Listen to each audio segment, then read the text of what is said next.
हाय बच्चों, मैं सीमा सेलचंदन आप सभी लर्नर्स का मेरे चैनल साई बेसिक जियोलॉजी पर वेलकम करती हूँ। तो बच्चों, इस वीडियो में मैं आपको बेसिक प्रिंसिपल्स ऑफ इनहेरिटेंस का पार्ट 2 डिस्कस करने वाली हूँ। इससे पहले वाले वीडियो में मैंने पार्ट 1 डिस्कस किया था, जिसमें कंप्लीट मेंडेलियन एक्सपेरिमेंट को मैंने डिस्कस किया था। आप देख रहे हैं पीडीएफ मैंने साथ में ही शेयर कर दिया है। कहाँ? साई बेसिक जियोलॉजी के नाम से टेलीग्राम चैनल है वहाँ। तो आप देख रहे हैं, इससे पहले वाली वीडियो में मैंने थोड़ा सा जेनेटिक्स के बारे में आपको बताया था, मेंडेलियन प्रिंसिपल के बारे में बताया था, जो एक्सपेरिमेंट उन्होंने किया था, जीन्स और एलील के बारे में अच्छे से कंप्लीट डिटेल में बताया था, दोनों का डिफरेंस क्या होता है, और मेंडल ने एक्सपेरिमेंट किस प्लांट पे किया था, कितने कैरेक्टर को चूज़ किया था, ये सब कुछ हम पिछले वीडियो में बात कर चुके हैं ऑलरेडी। और उसके साथ साथ ही मैंने हाइपोथेसिस ऑफ डोमिनेंस भी डिस्कस किया था, जिसे आप कंप्लीट डोमिनेंस के नाम से भी जानते हैं। लॉ ऑफ डोमिनेंस इसलिए मैं नहीं बोलूँगी, जैसा कि मैंने पहले भी बताया, क्योंकि अब इनके एक्सेप्शंस आ चुके हैं। इनकम्प्लीट डोमिनेंस, को डोमिनेंस, जब मेंडल काम कर रहे थे उन्होंने लॉ ऑफ डोमिनेंस दिया था, बट एक्सेप्शन आ चुके हैं, तो इस वजह से अब ये एक हाइपोथेसिस हो गया है। तो अभी अपडेटेड नॉलेज के अकॉर्डिंग आपके दो लॉ ही हैं। कौन कौन से? Law of segregation and law of independent है शॉर्ट में। तो बच्चों, मैं आपको रिकमेंड करूंगी कि कंटिन्यूएशन में दोनों वीडियो देखिएगा, तो बहुत ही अच्छे से मेंडेलियन जेनेटिक्स क्लियर हो जाएगा। आप किसी भी एग्जामिनेशन का प्रिपरेशन कर रहे हैं, आइदर थ्योरेटिकल और मल्टीपल चॉइस बेस्ड एग्जामिनेशन का, तो दोनों ही के लिए ये वीडियोस हेल्पफुल होंगे, क्योंकि कंटेंट इतना रहता है कि आराम से आप थ्योरी एग्जामिनेशन में, सेमेस्टर एग्जाम हो या फिर यूपीएससी जियोलॉजी सब्जेक्ट से आप तैयारी कर रहे हों, या फिर कोई भी और दूसरा सब्जेक्ट स्टेट लेवल का तैयारी कर रहे हैं, यूपीपीएससी या फिर जो भी, तो उसके लिए तो हेल्पफुल है ही। और प्लस जो स्टेट एलिजिबिलिटी टेस्ट हो गया या फिर CSIR नेट का जो प्रिपरेशन बच्चे कर रहे हैं, तो मैं बहुत ही बेसिक से आपको कॉन्सेप्ट क्लियर कराने की कोशिश करती हूँ, ताकि आपका एक बार बेस बिल्डअप हो जाए तो फिर आगे आपको कोई परेशानी ना हो। तो आइए हम लॉ ऑफ सेग्रीगेशन स्टार्ट करते हैं। तो लॉ ऑफ सेग्रीगेशन को मेंडल्स लॉ ऑफ सेग्रीगेशन क्या बोलता है? तो Mendel's law of segregation states that during the formation of gametes, the two alleles for a trait or character separate so that each gamete receives only one allele. Means इसका मतलब क्या हुआ? जब gamete का फॉर्मेशन होता है, तब जो एलील है, जो जिस भी कैरेक्टरिस्टिक को गवर्न करता है, ट्रेट या कैरेक्टरिस्टिक जो भी, तो वो सेपरेट होता है इस तरह से कि हर एक गैमेट रिसीव करे एक एलील दोनों पेरेंट से, फादर साइड से भी एक एलील और मदर साइड से भी एक एलील। कैसे? देखिए, यहाँ देखिए, यहाँ जैसे गार्डन पी का एग्जाम्पल है ना, पाइसम सेटाइवम पे काम किया था मेंडल ने, तो सीड शेप जैसे उन्होंने लिया, राउंड सीड और रिंकल्ड सीड, ठीक है। तो एलील, एक जीन दो एलील को गवर्न करता है, क्योंकि मेंडल जो एक्सपेरिमेंट किए थे, मेंडेलियन एक्सपेरिमेंट जो है या फिर मेंडल का जो रिजल्ट है, वो डिप्लॉयड ऑर्गेनिज्म पे फुलफिल होता है, तो डिप्लॉयड और हैप्लॉयड पे नहीं। तो डिप्लॉयड है तो फिर एक जीन बाय एलिलिक होता है, जैसे कि आर कैपिटल आर आप यहाँ देख रहे हैं, राउंड सीड के लिए उन्होंने लिया था, और स्मॉल आर रिंकिल्ड सीड के लिए। तो इससे जो गैमिट बना, एक कैपिटल आर एक स्मॉल आर, दोनों में जब क्रॉस हुआ तो क्या बना?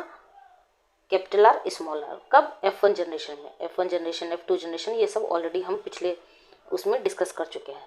तो अब आप देख रहे हैं, ये जो आर है, ये एक पेरेंट से, चाहे वो मदर हो या फादर हो, पेरेंट 1, और ये स्मॉल आर एक पेरेंट से, चाहे वो, अगर ये फादर है तो ये मदर हो जाएगा, या फिर अगर ये मदर है तो ये फादर हो जाएंगे। दोनों से एक एक एलील आया गैमेट में, और तब जब उनका सेल्फिंग होता है, तब जो है वो, यहाँ देखिए, पहले मैं क्रॉस ही समझा देती हूँ। कैपिटल आर स्मॉल आर का सेल्फिंग हुआ कैपिटल आर स्मॉल आर से, तो गैमेट बना capital R small R capital R small R. तो कलर से मैंने समझाया, यहाँ ब्लैक कलर से देखिए, कैपिटल आर। क्यों?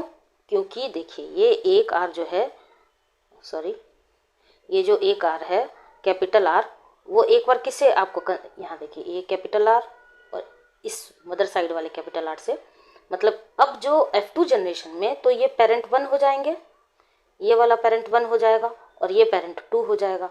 तो अब जो ऑफ स्प्रिंग बनेगा, तो ये एक एलिल मदर, मान लीजिए ये मदर साइड है, तो ये मदर से लिया कैपिटल आर, और ये कैपिटल आर फादर साइड से, दोनों मिलके आर बनाया। उसी तरह स्मॉल आर जो है, वो एक बार फादर से लिया स्मॉल आर, या फिर मदर, जो भी आप कंसिडर करना चाहें, और एक आर स्मॉल, एक ये जो स्मॉल आर है वो किससे क्रॉस करेगा? कैपिटल आर से। तो दोनों एक एक बार क्रॉस करता है। अब ध्यान से सुनिए, ध्यान से देखिए, capital R small R capital R small R, तो एक बार ये कैपिटल आर बनाएगा, दूसरी बार कैपिटल आर स्मॉल आर। अब ये दूसरी बार स्मॉल आर इस कैपिटल आर से जब मिक्स होगा तो कैपिटल आर और स्मॉल आर स्मॉल आर। तो ये जो कैपिटल आर है वो क्या है, डोमिनेंट कैरेक्टरिस्टिक, तो राउंड सीड हुआ। कैपिटल आर स्मॉल आर जो है वो भी राउंड सीड हुआ, क्योंकि कैपिटल आर स्मॉल आर पे डोमिनेंट है, और स्मॉल आर क्या हुआ, रिंकिल्ड सीड। तो इसका जो फिनोटिपिक रेशियो है वो 3:1 हो जाएगा, और जीनोटिपिक रेशियो 1:2:1। तो फिनोटिपिक रेशियो मीन्स ये भी आपका राउंड है और कैपिटल आर स्मॉल आर भी राउंड है। तो ये एक और ये दो मिलके क्या हो गया, 3 और एक रिंकिल्ड, तो 3:1 आपका फिनोटिपिक रेशियो हो गया। और जीनोटिपिक रेशियो मीन्स फिनोटाइप और genotype. Phenotype means physical appearance और जीनोटाइप मीन्स उसका जो एलिलिक रेशियो है। तो एलिलिक रेशियो तो आपको 1:2:1 ही होगा, ठीक है। तो यही जो एलील का सेपरेशन है कि गैमीट में जो है ये एलील जो भी हो, डोमिनेंट फॉर्म हो या रिसेसिव फॉर्म हो, तो एक फादर साइड से आना चाहिए और एक मदर साइड से आना चाहिए। तो इसी के सेपरेशन को ही हम क्या कहते हैं, लॉ ऑफ सेग्रीगेशन कहते हैं, ठीक है, जिसे law of purity of gamete के नाम से भी जाना जाता है। क्यों जाना जाता है, तो यहाँ देखिए, ये जो कैपिटल आर है, कैपिटल आर ये बिल्कुल प्योर कैरेक्टर है जो राउंड सीड शो हो रहा है, और ये जो कैपिटल आर है स्मॉल आर ये आपका इम्प्योर राउंड सीड है। इम्प्योर क्यों, क्योंकि ये दोनों होमोजाइगस नहीं है, इसमें एक डोमिनेंट कैरेक्टरिस्टिक और एक रिसेसिव कैरेक्टरिस्टिक है।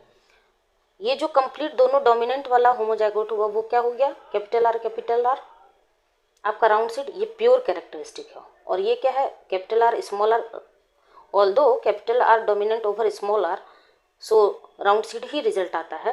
तो इस वजह से ये एक इम्प्योर फॉर्म हो गया। तो प्योरिटी ऑफ गैमेट क्यों कहा गया, आप समझ रहे हैं, ठीक है। तो Mendel's law of segregation states that formation of gametes, the two alleles for a trait or character separate so that each gamete receives only one allele।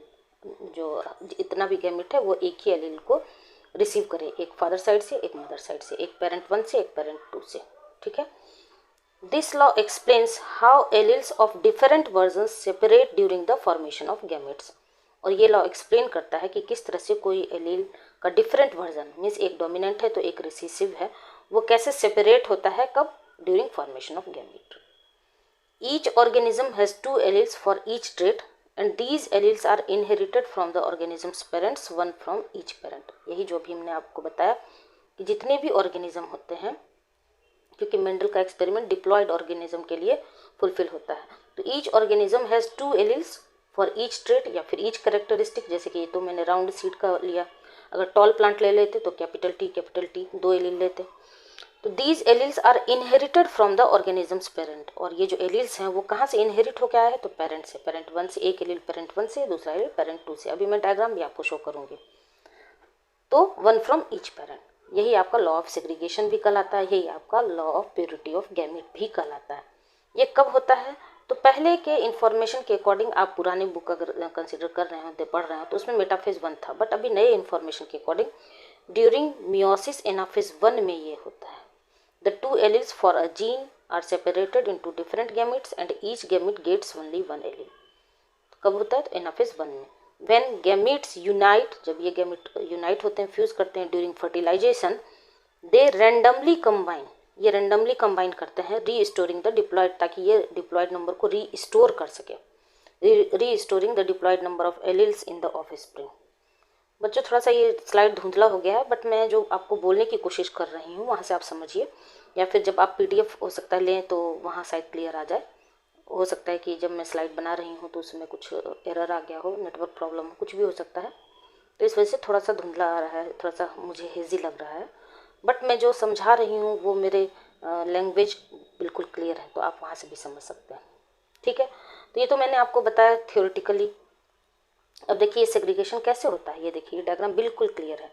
तो यहाँ देखिए ये क्या है, यहाँ maternal and paternal alleles have segregated into separate daughter cells और gametes में, ठीक है। यहाँ देखिए ये है पेरेंट 1, ये है पेरेंट 2, ये 2 गैमेट ब्लू में दिख रहा है क्रोमेटिड में, और ये रेड में। तो ये जो है, ये जो क्रोमेटिड्स हैं, क्रोमोसोम, क्रोमेटिड, ये सब मैंने बेसिक टर्म्स ऑफ जेनेटिक्स में बहुत अच्छे से एक्सप्लेन किया है। तो इसमें एलील, एक एलील आएगा ना इस क्रोमेटिड पे, तो ये फादर साइड से, ये मदर साइड से आया, और आगे जब नेक्स्ट जनरेशन में ये सेल्फिंग करेंगे तो तब आपका कौन सा रिजल्ट आएगा, इस तरह का रिजल्ट आता है। ठीक है, तो ये सेग्रीगेशन ऑफ एलील। यहाँ देखिए, यहाँ बिल्कुल क्लियर है। ये क्या है, ये है आपका, मान लीजिए सपोज पेरेंट 1, ये पेरेंट 2, या फिर मैटरनल या फिर पैटर्नल। तो maternal and paternal allele segregate during meiosis. Meiosis में जब सेग्रीगेट होता है एनाफेज 1 में, जब आपका होमोलोगस क्रोमोसोम का सेपरेशन होता है, होमोलोगस क्रोमोसोम में भी नॉन सिस्टर क्रोमेटिड्स का सेपरेशन होता है, तभी एलील का भी सेपरेशन होता है। और एलील का सेपरेशन कैसे होता है वो अभी मैंने आपको क्रॉस में दिखाया। तो law of segregation states the 2 copies of each genetic factor segregate during the development of gametes to ensure that each parent's offspring attains one factor। ठीक है, तो लॉ ऑफ सेग्रीगेशन क्या बताता है, ये जो 2 कॉपीज है of each genetic factor, factor Mendel ने उस टाइम में जीन के बदले फैक्टर टर्म यूज किया था। तो जैसे राउंड सीट का आपने लिया, या फिर मान लीजिए टॉल कैरेक्टरिस्टिक का तो कैपिटल टी, या फिर राउंड सीट का अगर डोमिनेंट कैरेक्टरिस्टिक है तो कैपिटल आर, और अगर रिसेसिव कैरेक्टरिस्टिक है तो स्मॉल आर। तो वो जो गैमीट में एक कैपिटल आर आएगा मदर साइड से या फिर फादर साइड से, दूसरा स्मॉल आर दूसरे पेरेंट से आएगा, तो जो ऑफस्प्रिंग बनेगा वो एक कैपिटल आर और एक स्मॉल आर मिलकर बनाएगा। यही है law of segregation, law of separation, या फिर law of purity of gamete. ठीक है, यहाँ देखिए कैसे इन्होंने बताया है। इन्होंने बताया है कि ये देखिए, ये फादर है, ये है मदर, इसे जो गैमीट बना है फादर से इस एक स्पर्म, ये दोनों में ये जो 50% एलील सेपरेट हुआ है, 50% इसमें 50% इसमें, मदर साइड से ये 50% ये 50%। अब जब नेक्स्ट हम F1 जनरेशन लेते हैं तब इसमें से क्या होता है, तब इसमें से एक फादर साइड से और एक मदर साइड से लेते हैं, तब उसका आगे का जो स्टेप होता है F1 जनरेशन में, जो हेट्रोजाइगस कैपिटल टी और स्मॉल टी आता है, या फिर कैपिटल आर स्मॉल आर आता है हेट्रोजाइगोट, वो कहाँ से आता है, यहीं से आता है, इंडिपेंडेंट सेग्रीगेशन। यहाँ देखिए ये और क्लियर है। यहाँ देखिए ये है क्या आपका पेरेंटल जनरेशन, यहाँ क्या है येलो सीड, यहाँ क्या है ग्रीन सीड। तो each homozygous parent capital Y और स्मॉल वाई क्या कहलाएगा, होमोजाइगस। तो दोनों पेरेंट मदर और father, parent 1 and parent 2, each homozygous parent in the parental generation P forms only one kind of gamete. एक ही तरह का तो गैमीट बनाएगा, यहाँ से आपका कैपिटल वाई आया, यहाँ से आपका स्मॉल वाई आया, दोनों यूनाइट करके फर्टिलाइजेशन जब हुआ तो कैपिटल वाई स्मॉल वाई, एक तरह का गैमीट आया। कब, F1 जनरेशन में। तो the heterozygous F1 offspring forms 2 kinds of gametes. और ये तो आपका पेरेंटल जनरेशन से एक कैपिटल वाई स्मॉल वाई आया, और F1 जनरेशन में एक कैपिटल वाई एक स्मॉल वाई आया, 2 तरह का गैमीट आया, 2 काइंड्स ऑफ गैमीट, एक डोमिनेंट आ गया और एक रिसेसिव आ गया। और अब जब इसका पन्नेट स्क्वायर बनाएंगे F2 जनरेशन में, जब इस कैपिटल वाई यहाँ पर नहीं लिखा हुआ है, यहाँ पर जब इस कैपिटल वाई का कैपिटल वाई और स्मॉल वाई के साथ क्रॉस करेंगे तब ये रिजल्ट आएगा। तो मैंने पन्नेट स्क्वायर आपको बताया कैसे बनता है, चेकर बोर्ड की तरह। तो यहाँ पर मान लीजिए सपोज कीजिए इस साइड अगर ये मेल कंसीडर करेंगे हॉरिजेंटल, तो नीचे वर्टिकल आपको फीमेल कंसीडर करना पड़ेगा। तब क्या होगा, ये देखिए कैपिटल वाई स्मॉल वाई एक gamete, capital Y small Y एक गैमीट। जब सेल्फिंग कराएंगे तो ये कैपिटल वाई एक बार इसके साथ क्रॉस करेगा तो कैपिटल वाई, उसके बाद ये कैपिटल वाई एक बार इसके साथ क्रॉस करेगा तो कैपिटल वाई स्मॉल वाई। अब ये स्मॉल वाई एक बार इस कैपिटल वाई के साथ क्रॉस करेगा तो कैपिटल वाई स्मॉल वाई, और ये स्मॉल वाई के साथ क्रॉस करेगा तो स्मॉल वाई। तो ये बिल्कुल क्लियर डायग्राम है पन्नेट स्क्वायर के थ्रू। तब क्या होता है, यहाँ देखिए self pollination of the F1 of offspring forms F2 of offspring with 3:1, जो कि अभी मैंने आपको बताया phenotypic ratio of yellow to green seeds. इसमें कौन सा डोमिनेंट कैरेक्टरिस्टिक है, तो इसमें एक है डोमिनेंट, मान लीजिए येलो सीड जो है वो डोमिनेंट है, और ग्रीन, जैसा कि मैंने आपको मेंडेलियन एक्सपेरिमेंट में बताया था कि जो हरे हरे मटर खाते हैं ग्रीन सीड, वो एक रिसेसिव कैरेक्टरिस्टिक है। तो ये जो येलो कलर है सीड का वो डोमिनेंट ओवर ग्रीन कलर है। तो यहाँ पर आपको 3 कौन सा कलर मिला, कैपिटल वाई है इस वजह से yellow seed, capital Y small Y है इस वजह से येलो सीड, क्योंकि कैपिटल वाई स्मॉल वाई पे डोमिनेंट है। Again capital Y small Y yellow seed, और एक स्मॉल वाई तो ग्रीन सीड। तो फिनोटिपिक रेशियो आपका क्या हुआ 3:1। बट जीनोटिपिक रेशियो क्या हो गया, जीनोटिपिक रेशियो 1:2:1। क्यों, एक है ये होमोजाइगस डोमिनेंट, ये है हेट्रोजाइगस, ये भी हेट्रोजाइगस, और एक होमोजाइगस रिसेसिव। ठीक है, यहाँ से क्लियर हो गया। ये सेम चीज़, सेम बातें यहाँ भी बोला गया है। ये येलो और ग्रीन सीड लिया गया है, यहाँ से एक कैपिटल वाई गैमेट बना, यहाँ स्मॉल वाई, दोनों यूनाइट करके F1 ऑफस्प्रिंग बनाया। फर्स्ट फिलियल जनरेशन में F1 को कहा जाता है फर्स्ट फिलियल जनरेशन। तो कैपिटल वाई स्मॉल वाई। उसके बाद इसके आगे का कोई लिखता नहीं है, ये है कैपिटल वाई और ये है स्मॉल वाई, इसको सेल्फिंग कराते हैं, तब आपको ये पनेट स्क्वायर बनता है। और जब पनेट स्क्वायर आप बनाइएगा तो आपको क्या मिलेगा ratio, yellow yellow yellow 3:1 green. ठीक है, यहाँ देखिए, यहाँ लिखा भी है, थोड़ा सा हेजी है। ये देखिए फिनोटाइप्स क्या है, येलो ग्रीन। जीनोटाइप क्या है, कैपिटल वाई स्मॉल वाई, और ग्रीन का स्मॉल वाई 1:2:1 जीनोटिपिक रेशियो और फिनोटिपिक रेशियो 3:1। समझ में आया बच्चों? ये एक और डायग्राम है, जहाँ से भी मैं आपको क्लियर कट डायग्राम आपको शो कर सकती थी, मैंने कोशिश की आपको समझाने की। ये भी यही है, येलो सीड ग्रीन सीड। यहाँ देखिए, यहाँ पर थोड़ा सा और क्लियर किया है। यहाँ पर देखिए, ये एक वाई, ये एक वाई, ये स्मॉल वाई, ये स्मॉल वाई। अब ये कैपिटल वाई एक्चुअली में यही होता है, एक्चुअली में जो है इसी तरह का गैमेट, 4 गैमेट, टाइप्स एक बनता है लेकिन गैमेट यहाँ देखिए टाइप्स एक ही बनेगा, कैपिटल वाई स्मॉल वाई, लेकिन दो इस फादर साइड से दोनों अलग अलग गैमेट। क्योंकि जो फादर है वो तो 2n है, क्योंकि डिप्लॉयड ऑर्गेनिज्म लिया है किन्होंने, मेंडल ने, हमने नहीं लिया है। तो इससे एक n ये कैपिटल वाई, एक n ये, फिर इसी तरह एक n ये, तो 4 हुआ ना। तो चारों को इन्होंने अलग अलग शो किया है और क्रॉस दिखाया है। तो कैसे दिखाया है, वही capital Y small Y, capital Y small Y, capital Y small Y, capital Y small Y.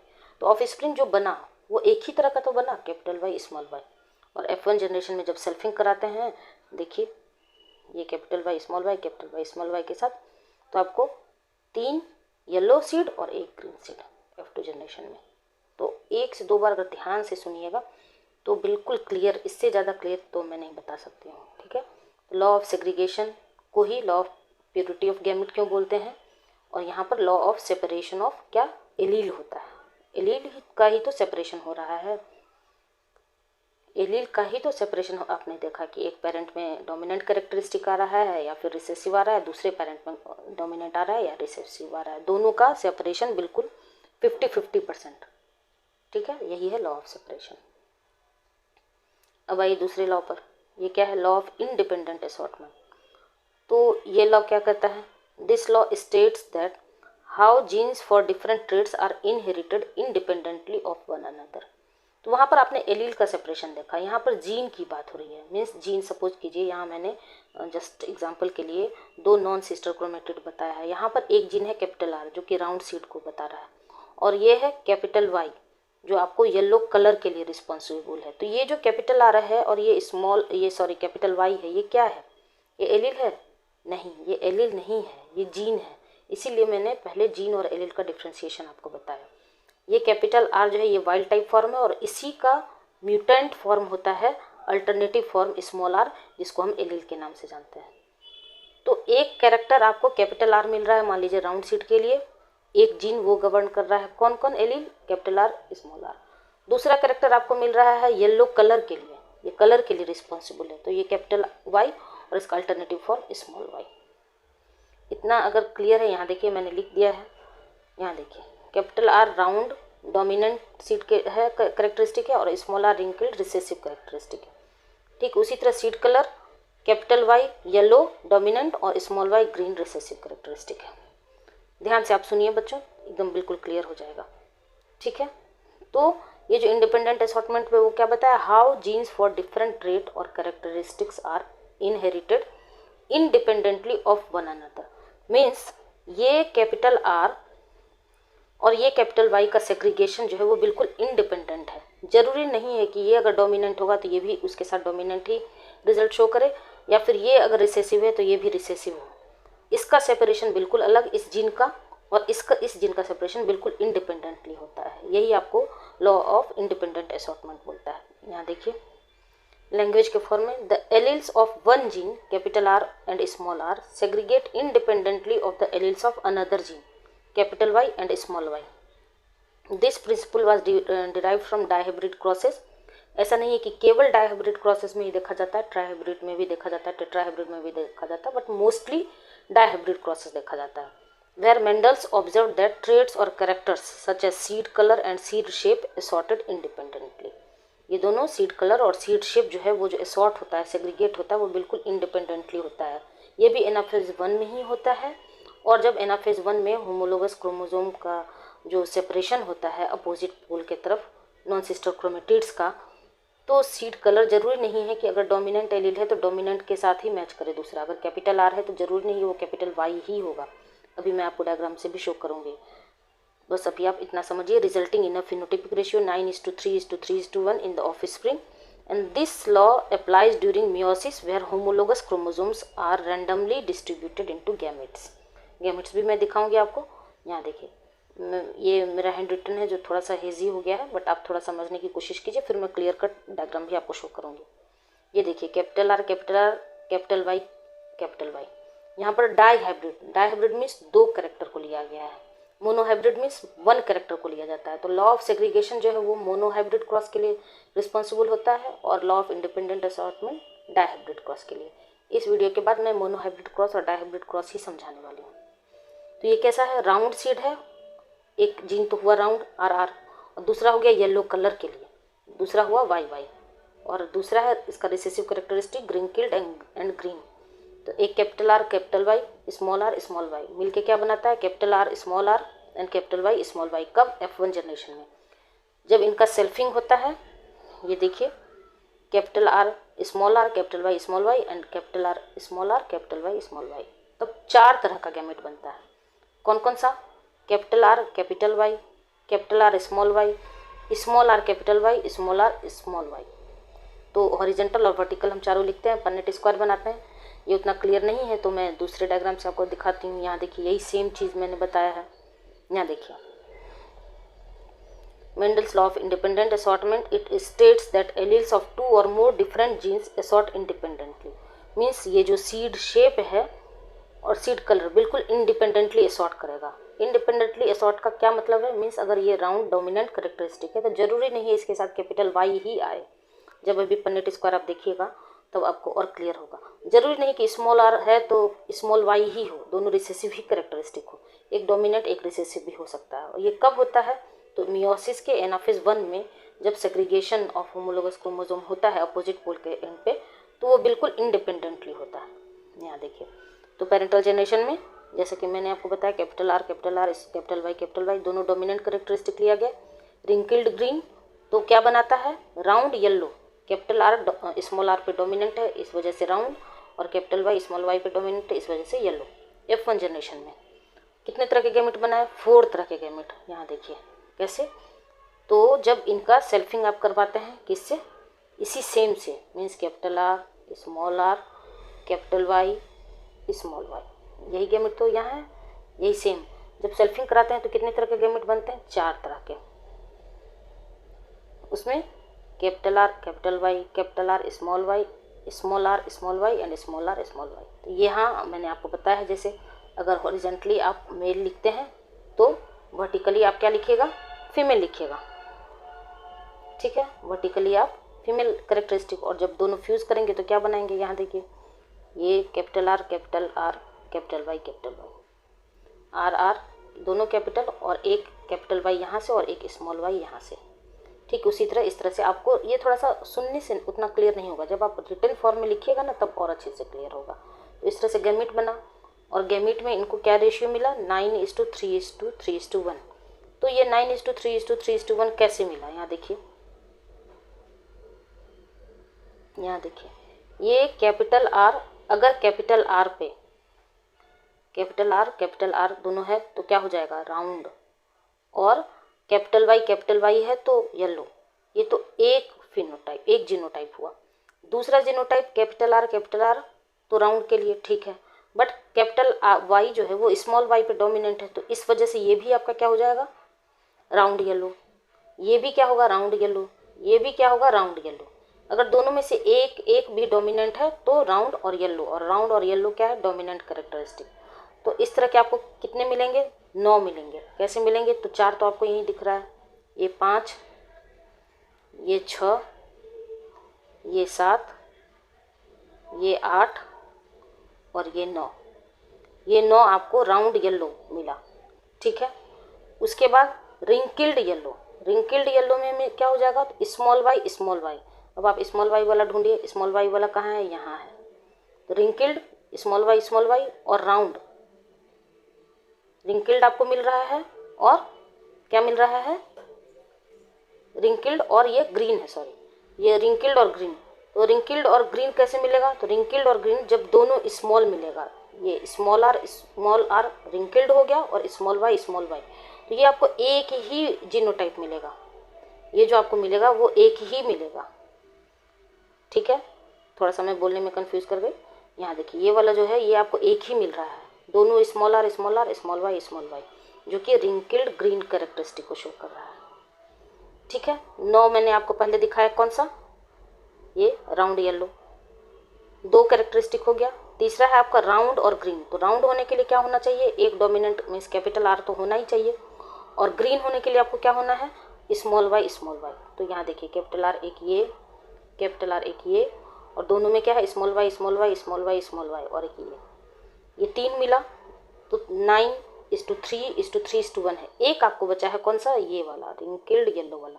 तो रिंकिल्ड येलो वाला कैसे मिलेगा, तो रिंकिल्ड स्मॉल आर होना चाहिए, और येलो आपको डोमिनेंट कैरेक्टरिस्टिक है, मीन्स एक कैपिटल वाई होना चाहिए। तो यहाँ देखिए ये स्मॉल आर रिंकिल्ड, ये स्मॉल आर रिंकिल्ड, ये स्मॉल आर रिंकिल्ड, और capital Y yellow, capital Y small Y भी येलो, और capital Y small Y yellow, ठीक है। तो जब आप रिटर्न फॉर्म में एक बार लिखिएगा तो और अच्छे से क्लियर हो जाएगा। और ये सेपरेशन कैसे होता है, यहाँ देखिए यही एलील है आपका, F1 जनरेशन के बाद का ये F2 जनरेशन मियोसिस हो रहा है, capital R capital Y small Y, ये फीमेल इन्होंने शो ही किया है, ये मेल है। तो गैमेट का फॉर्मेशन 4 गैमेट बना, उससे फिर ये 1 2 3 4 5 6 7 8 बनेगा ना मियोसिस के बाद। तो ये जो कैपिटल आर और कैपिटल वाई जरूरी नहीं है कि दोनों साथ में आए। कैपिटल आर के साथ आप देखिए इस रिजल्ट में कैपिटल आर अगर डोमिनेंट कैरेक्टरिस्टिक है तो आपको क्या हर जगह कैपिटल आर के साथ कैपिटल वाई ही मिल रहा है, ऐसा ज़रूरी नहीं है। कैपिटल आर के साथ आपको स्मॉल वाई भी मिल रहा है। कहाँ, यहाँ देखिए कैपिटल आर के साथ स्मॉल वाई भी मिल रहा है, कैपिटल आर के साथ स्मॉल वाई भी मिल रहा है। तो ये कैपिटल आर जो राउंड सीड का जीन है वो बिल्कुल इंडिपेंडेंट सेग्रीगेट होता है, और येलो और ग्रीन का जो जीन है वो बिल्कुल इंडिपेंडेंट सेग्रीगेट होता है। इसी वजह से इसको लॉ ऑफ इंडिपेंडेंट असॉर्टमेंट बोला गया है, ठीक है। यही मियोसिस हुआ है और यही सेम रिजल्ट जो अभी मैंने आपको शो किया वही है। तो बच्चों मैंने अपनी तरफ से पूरी तरह समझाने की कोशिश की है। थोड़ी सी ये तो डायग्राम से मैंने ऑनलाइन सोर्स से वो भी आपको दे दिया है जो बिल्कुल क्लियर है, और ये थोड़ा सा ईजी हो गया है, बट मैंने आपको समझाया है, अगर ध्यान से सुनिएगा तो ये भी क्लियर हो जाएगा। इसके बाद मैं आपको मोनोहाइब्रिड और डाइहाइब्रिड क्रॉस एक्सप्लेन करूँगी, ठीक है। तो बच्चों अगर ये वीडियोस कहीं से भी आपको हेल्पफुल लगे तो एक बार लाइक शेयर एंड सब्सक्राइब जरूर करिएगा, और कुछ भी फीडबैक देना हो तो कमेंट सेक्शन में ज़रूर बताइएगा, ठीक है। मैं एक बार फिर से आपको रिकमेंड करूँगी कि आप बिल्कुल कंटिन्यूएशन में वीडियो देखा करिए, सुना कीजिए, समझा कीजिए, तब आपको एक एक चीज़ क्लियर होंगे, ठीक है। मिलते हैं नेक्स्ट वीडियो में, तब तक के लिए थैंक यू।